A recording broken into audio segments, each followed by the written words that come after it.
Fox 61 News at 10 starts now.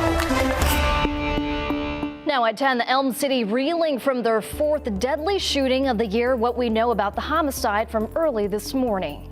We broke the door in to get the family out.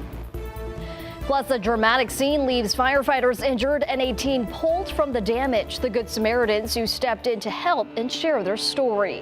Plus, a heartwarming moment captured between two basketball players on different teams.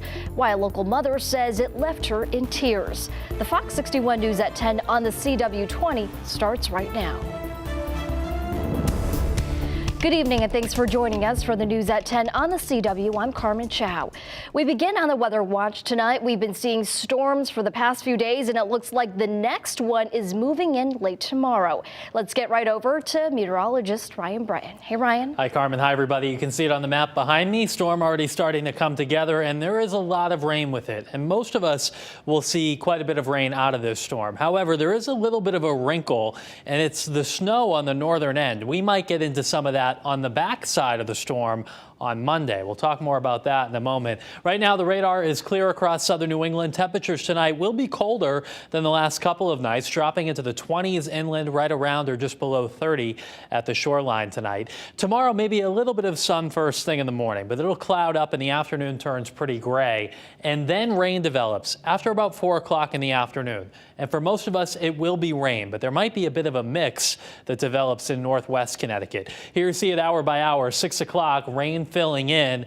There might be a wet snowflake or two that mixes in central Connecticut, but it's more likely in the Litchfield Hills and perhaps the Northeast Hills. We see a little bit of mixing for a while tomorrow night. Then it pours overnight. We get a break for Monday morning's commute, so we should be in okay shape for the morning commute. But then on the backside of the storm, some colder air wraps in with some snow showers on Monday. So it's now looking like, in addition to the rain, there may be a coating of snow that falls in that gray shaded area on Monday. And then in the hills where you get it on both ends, the front end and the back end, there could be a few inches of snow. I'll be back to talk much more about this and another storm on Wednesday coming up. All right, Ryan, thank you. A dramatic evening in Meriden after a house fire required the response of the entire department and then some. Several firefighters were hurt after crews used a ground ladder to rescue an unconscious person from the top floor. But the whole situation could have been so much worse if it wasn't for two people in the right place at the right time. Fox 61's Samaya Hernandez was in Meriden and joins us live in the studio with the latest. Samaya. A propane tank explosion. There were 12 calls to 911 and a dramatic rescue in which crews had to pull a teenage boy from a top floor. Now, several firefighters were hurt in the process, but things could have been a lot worse if it wasn't for two people in the right place at the right time. We came around the corner and it was billowing smoke and the back porch was on fire. Bunker Avenue and Broad Street just before 4 p.m. James Sedlowski and Dylan Sardeth turned the corner to see this porch fully engulfed in flames. So you saw the fire before the family even knew about it? Yeah, apparently they were on the second floor. Plumbers by day springing into action using tools to break into the home. When we first broke in, they actually thought we were breaking into the home. They didn't know the fire was happening. They pulled a mother and children out, but realized someone was left behind. The mom said, my son is upstairs. Conditions changed quickly, and it became too dangerous to get to the third floor, where a teenage boy was reportedly sleeping. At that point, the whole second floor was already encased, full of black smoke. The whole living room, which is a couple feet away, was already halfway on fire. They did a great job.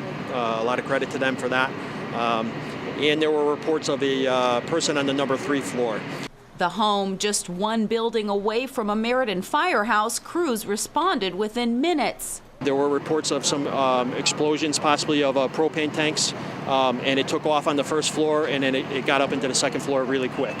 A dangerous scene, and firefighters rushed into the flames. Eventually, over ground ladders, went in, and were able to pull that victim out of the building. Crews were not unscathed in the process. Several firefighters suffered minor burns, but waited until the flames were knocked out before seeking treatment. The firefighters who were here tonight, they gave it their all, and they went above and beyond.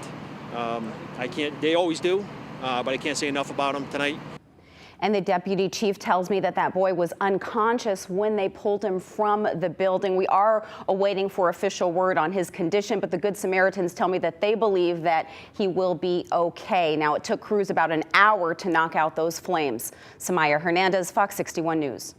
All right, thank you, Samaya. We also continue to follow a developing news out of New Haven with police investigating the fourth deadly shooting in a year.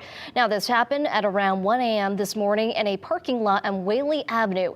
Police located one victim who was taken to the hospital and pronounced dead. And another man later showed up to the hospital with a non-life-threatening gunshot wound. Police believe the two shootings are related, but no further details are available. And we will provide updates as soon as we know more information. And one person is dead after a crash in Woodbridge. Officials say the crash happened on Route 114 near the intersection with Old Racebrook Road at around 6:30 last night. A driver heading north went off the road and hit several trees and was ejected from that vehicle.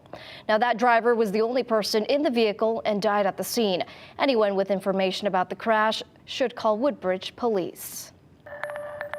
Police have now identified the man arrested in connection with Waterbury's first deadly shooting of the year. Police say Derek Johnson of Waterbury is suspected of killing 35-year-old Edward Posampra in a multifamily home on Robin Street.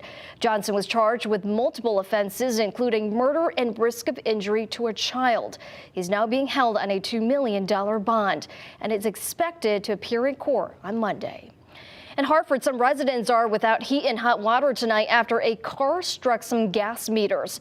This happened on the corner of Harold and Blue Hills Avenue. Though no one was injured, the car struck the gas meters used to service an 8-unit apartment building. Those residents will now be without heat or hot water at least overnight until the repairs are complete. Health and Human Services has stepped in to provide assistance. And we are now following new details out of Hamden after a shooting left a 21-year-old New Haven man injured. Police say they got a report yesterday afternoon of two cars speeding and shooting at each other in the area of Mather Street. Residents in a nearby apartment building were told to shelter in place. Police say the victim reportedly told officers the incident started in New Haven and he ended up in Hamden, where he believes he was shot. Police say one of the vehicles involved was reportedly stolen earlier that morning and was recovered in another town. The second vehicle was found unoccupied on Dixwell Avenue near Arch Street in Hamden, where police say it was involved in a crash. It's not clear how the incident started, but we are told it was targeted. And plus, we are getting a closer look at a crash that left a man with a severe brain injury after he was chased by state police in Plainfield. This is new video from the incident back in October, released by 25-year-old Hakeem Thompson's lawyers. You can see Thompson's car crashed into a guardrail as it goes from left to right on your screen at the entrance of the Amazon Distribution Center on Lathrop Road. Thompson, who is from the Bronx, was flown to Hartford Hospital, where his father says he spent weeks in a coma. Thompson's lawyer says, according to Plainfield police, the crash was not reported for 45 minutes. He also accuses the trooper chasing Thompson of not helping him after the crash. What I saw was an individual who rode past that accident scene, sat right there, looked at Hakeem to the right, the vehicle that was in the culvert, that ditch, and then took off. And we have no idea where he left or where he went afterwards. He won't be able to walk, feed himself. He won't operate independently on his own. His entire life has changed. Now, we asked state police about the videos, and they say they are helping Plainfield police and told us to ask them to comment. We reached out to Plainfield police, and so far no one from that department has been available to comment. A Madison mother captured a heartwarming moment at a basketball game Thursday night, and the video we are about to show you is sure to tug on your heartstrings. That night, Guilford High School had a game against Daniel Hand High School. It started as a typical intense game between the two teams until a player from Madison, Andrew Yahara, was put on the spotlight. Yahara has Down syndrome. He missed the first shot, but Guilford's Devin Ridley handed the ball back to Yahara for him to try again. And that is when the crowd got on their feet and cheered. Yahara's mother describing that very moment.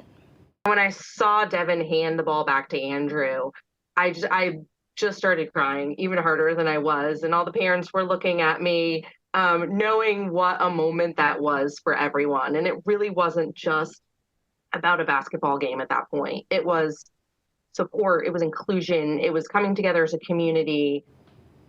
Kimberly says moving forward, she hopes this video will be an example of communities coming together regardless of their differences or backgrounds.